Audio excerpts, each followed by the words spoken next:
Hello అండి. Hi! Welcome back to my channel. ఈరోజు ఉగాది స్పెషల్‌గా పోలేలైతే చేసి చూపిస్తున్నానండి. అదే భక్ష్యాలని అంటారు గదా!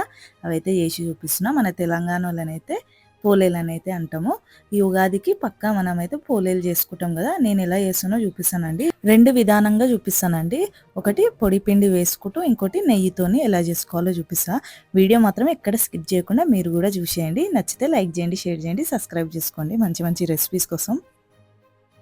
ఓకే అండి. అస్సలు లేట్ చేయకుండా ఎంతో టేస్టీ పోలేలు ఎలా చేయాలో చూసేద్దాం. ముందుగా పప్పు అయితే ఉడికించుకోవాలండి. ఒక కప్పు శనగపప్పు తీసుకుంటున్నాను నేను. ఒక పావు కిలో ఉంటుందండి శనగపప్పు. తీసుకొని వాటర్‌లో మంచిగా కడిగేసేసుకొని ఒక అరగంట పాటు నానబెట్టుకోవాలండి. ఒక హాఫ్ అన్ అవర్ నానబెట్టుకున్నామంటే పప్పు అనేది మంచిగా ఉడికిపోతుంది. ఇలా ఒక హాఫ్ అన్ అవర్ అయినాక ఒక 1 టేబుల్ స్పూన్ దాకా నెయ్యి, ఒక చిటికెడు ఉప్పు అనేది వేసుకోవాలండి. ఉప్పు వేసుకొని ఒక 4, 5 విజిల్స్ వచ్చే వరకు మనం పెట్టుకుందాం. నెక్స్ట్ పిండి నానబెట్టుకోవాలి. ఇక్కడ ఒక కప్పు గోధుమ పిండి అయితే తీసుకున్నానండి. జల్లించుకొని గోధుమ పిండి తీసుకోవాలి ఒక కప్పు దాకా. ఇలా పిండి తీసుకున్నాక అందులోకి ఒక చిటికెడు సాల్ట్ అనేది వేసుకోవాలండి. అలాగే ఒక 1 టేబుల్ స్పూన్ దాకా నెయ్యి వేసుకోవాలి. నెయ్యి వద్దు అనుకుంటే ఆయిల్ కూడా వేసుకోవచ్చు. ఇలా వేసుకున్నాక వాటర్ వేసుకుంటూ మంచిగా పిండిని సాఫ్ట్గా తడుపుకోవాలి. ఇక్కడ చూస్తున్నారు కదా, ఎంత తడిపితే అంత బాగా వస్తాయండి పోలేలు అనేది.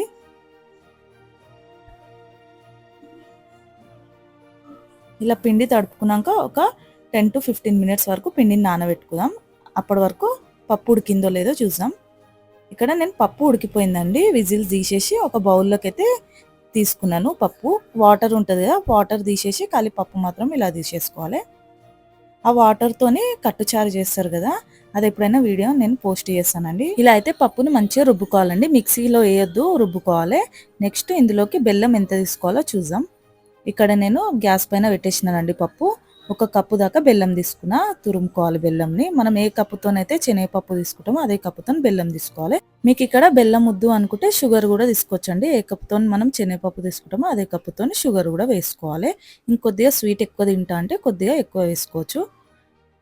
ఇలా మొత్తం కరిగిపోయి గట్టిగా అయ్యే వరకు లో ఫ్లేమ్లో కలుపుతుండాలి. ఇందులోకి ఇంకోటి వేయాలండి, అదేందో చూద్దాం. ఇలా చిన్న కడాయి పెట్టుకొని అందులోకి ఒక 2 టేబుల్ స్పూన్ దాకా సోంపు వేసుకోవాలండి. సోంపు వేసుకొని మంచిగా ఫ్రై చేసుకోవాలి. ఇలా సోంపు వేయించి వేసుకోవడం వల్ల చాలా బాగుంటుందండి టేస్ట్. ఇది మంచిగా కచ్చపచ్చగా మిక్సీ పట్టేసుకుందాం. మొత్తం పౌడర్ లెక్క కాక కొద్దిగా బరకగా మిక్సీ పట్టేసుకొని ఒక ప్లేట్లోకి వేసుకోవాలి. ఇలా అయితే చాలండి. ఇప్పుడు మన పప్పు అయితే ఉడికించుకుంటున్నాం కదా, ఆ పప్పులోకి సోంపు అనేది వేసేసుకోవాలి. ఇలా ఫ్రై చేసి మిక్సీ పట్టి వేసుకోవడం వల్ల చాలా బాగుంటుంది టేస్ట్. మీరు డెఫినెట్గా ఇలా ట్రై చేయండి, సూపర్గా ఉంటుంది. ఎక్కువ శాతం అందరూ పచ్చిగానే వేస్తారు సోంపు అనేది, అలానే వేసుకుంటారు. అలా వేయకుండా ఇలా ఫ్రై చేసి వేస్తే ఆ టేస్ట్ అనేది చాలా బాగుంటుంది. ఇక్కడైతే నేను గ్యాస్ ఆఫ్ చేసేసినానండి. ఒక ప్లేట్లోకి వేసుకొని చల్లగా అయ్యే వరకు వెయిట్ చేద్దాం. ఇక్కడ చూస్తున్నారు కదండి, మొత్తం చల్లగా అయిపోయింది. ఇప్పుడు మనం పోలేలు రెడీ చేసుకోవడానికి రెడీ అయిపోయింది. ఇలా మొత్తం చల్లగా అయినాక కొద్దిగా తీసుకొని ఒక ఉండలు లెక్క వేసుకొని పక్కకు పెట్టేసుకోవాలి. ఇలానే అన్ని చేసుకొని పక్కకు పెట్టుకుందాం. నెక్స్ట్ పిండి నానబెట్టుకున్నాం కదా, పిండి తీసుకుందాం. ఇలా పిండి కూడా చిన్న చిన్న ఉండలు చేసుకొని పక్కకు పెట్టుకోవాలి. ఫస్ట్ నేను పొడి పిండి చూపిస్తున్నానండి, పొడి పిండిది ఎలా చేసుకోవాలో. ఇలా కొద్దిగా పొడి పిండి చల్లుకుంటూ బెలాయించుకోవాలి. ఫస్ట్ ఇట్లా ఉండలేక వేసుకొని అందులోకి మనం పూర్ణం అయితే పెట్టేసుకుందాం. ఇలా వేసుకొని కొద్దిగా పొడి పిండి చల్లుకుంటూ బెలాయించుకోవాలి.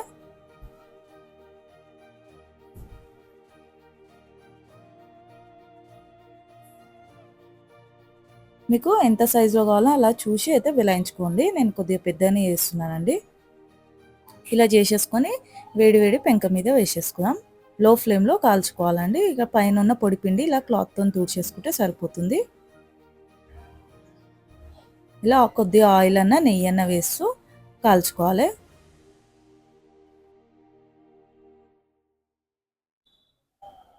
ఇంకొంచెం నెయ్యి వేసుకుందాం. మంచిగా కలర్ మారేంత వరకు లో ఫ్లేమ్లో కాల్చుకుందాం.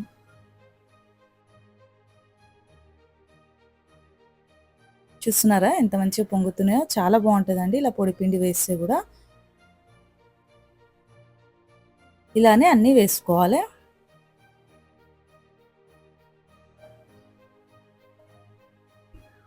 ఇంకోసారి చూపిస్తానండి. ఇక్కడ చూస్తున్నారు కదా, ఇది కూడా పొడి పిండి వేసుకొని ఇలానే కాల్చుకోవాలి అన్ని రొట్టెలు.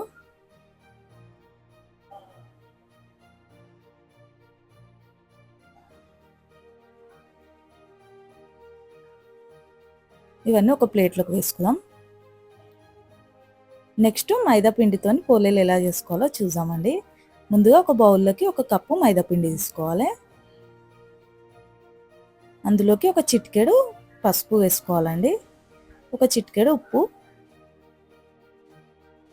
ఒక 1 టేబుల్ స్పూన్ అలా నెయ్యి వేసుకోవాలి. కరిగించుకొని నెయ్యి వేసేసుకుందాం. వేసుకున్నాక వాటర్ వేస్తూ మంచిగా కలుపుకోవాలి.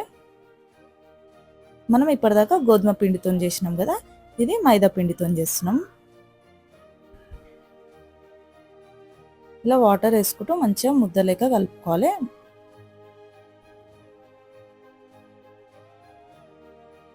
ఇలా చూస్తున్నారు కదండి, మెత్తగా కలుపుకోవాలి. అలా అయితేనే మనకి పోలేలు అనేది చాలా బాగా వస్తాయి. లాస్ట్కి కొద్దిగా ఆయిల్ అనేది నెయ్యి అన్న వేసుకొని కలుపుకొని నానబెట్టుకుందాము. ఒక 10 to 15 మినిట్స్ వరకు మంచిగా నానబెట్టుకోవాలి.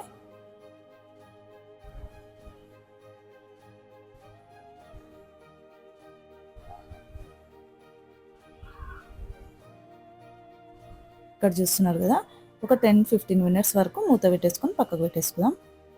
తర్వాత చూస్తా. ఇక్కడ చూస్తున్నారు కదండి, ఇలా నానిపోయాక తీసుకొని చిన్న చిన్న ఉండలు లెక్క చేసుకోవాలి.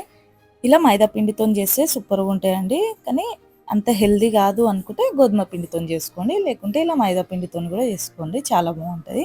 చిన్న చిన్న భక్ష్యాలు అంటారు కదా, అలా చేసుకుందాం. ఇప్పుడు ఇలా కొద్ది కొద్దిగా ఉండలు లెక్క చేసుకొని నేను ఆల్రెడీ క్యారీ బ్యాగ్ ఉంటుంది కదండి, అది రౌండ్గా కట్ చేసుకున్నా. మిగతా బటర్ పేపర్ ఏమైనా ఉన్నా సరే, ఇలా అయితే ఆయిల్ అన్నా లేకపోతే నెయ్యి అన్నా పెట్టుకోవాలి. ఇలా తీసుకొని మన పూర్ణం అనేది ఇందులో పెట్టేసుకొని మనం సేమ్ ఇప్పుడు పోలేలు ఎలా చేసుకున్నామో అలానే చేసుకొని పైకించి ఇంకొక కవర్ ఉంటుంది కదా, ఆ కవర్ పెట్టేసుకొని మంచిగా రౌండ్గా చేతితోని ఇట్లా ప్రెస్ చేసుకుంటా రౌండ్గా చేయాలండి, చపాతీ లెక్క. ఇలా కూడా చాలా ఈజీగా వస్తుంది మనకు చేయడానికి. మీకు ఎంత కావాలో అంత చూసి మరీ అంత సన్నగా చేయొద్దండి, బాగుండదు. ఇక్కడ చూస్తున్నారు కదా, ఇలా చేసుకొని పెంక మీద వేసుకుందాం.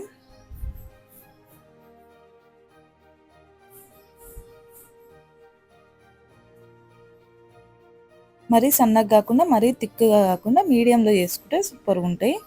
కొద్దిగా నెయ్యి వేస్తూ మంచిగా కలర్ మారేంత వరకు కాల్చుకోవాలి. ఇలానే లో ఫ్లేమ్లో ఇది కూడా కాల్చుకోవాలి అన్నీ. మీకు ఇక్కడ నెయ్యి కావాలంటే నెయ్యితో కాల్చుకోండి, లేకుంటే ఆయిల్తోనైనా కాల్చుకోవచ్చు. అంతే అండి, ఎంతో సింపుల్గా పోలేలు అయితే ఇలా చేసుకోవచ్చు. మీకు ఎలా కావాలంటే పొడి పిండితో అంటే పొడి పిండితో, లేకుంటే ఇలా నెయ్యితో చేసుకోవాలనుకుంటే ఇలా కూడా చేసుకోవచ్చు, చాలా బాగుంటాయి.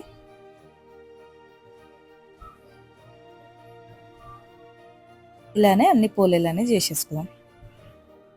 నాకు మొత్తం పోలేలు ఎన్ని అయినాయి అంటే పొడి పిండివి ఒక 8-9 దాకా అయినాయండి, ఇవి ఒక 6 దాకా అయినాయి.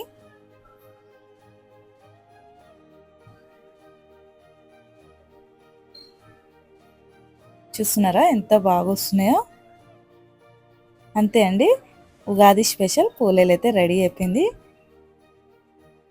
మీకు నచ్చిందని అనుకుంటున్నా, డెఫినెట్గా మీరు కూడా ట్రై చేయండి. చూస్తున్నారా ఎంత సాఫ్ట్గా, చాలా బాగుంటాయి. ఇలా నోట్లో పెట్టుకోగానే అట్లా కరిగిపోతాయండి ఈ నెయ్యితో చేసినవి. మీకు ఈ పోలేలలో పాలు వేసుకొని నానబెట్టుకొని తింటారు కదా, ఎంతమందికి ఐడియా ఉందో నాకు కామెంట్ చేయండి. మేమైతే అలానే తింటామండి, సూపర్గా ఉంటుంది. అంటే పాలల్లోకి పోలేలు ఇవి వేసుకొని మంచిగా కలుపుకొని తింటాము, సూపర్గా ఉంటాయి. ఓకే అండి, మీకు ఈ రెండిట్లో ఏ బాగున్నాయో నాకు కామెంట్ చేయడం మర్చిపోకండి. మంచి మంచి రెసిపీస్ కోసం మన ఛానల్ సబ్స్క్రైబ్ చేసుకోండి. ఓకే అండి, మరొక మంచి రెసిపీతో కలిసా. అందరికీ ఉగాది శుభాకాంక్షలు. బాయ్.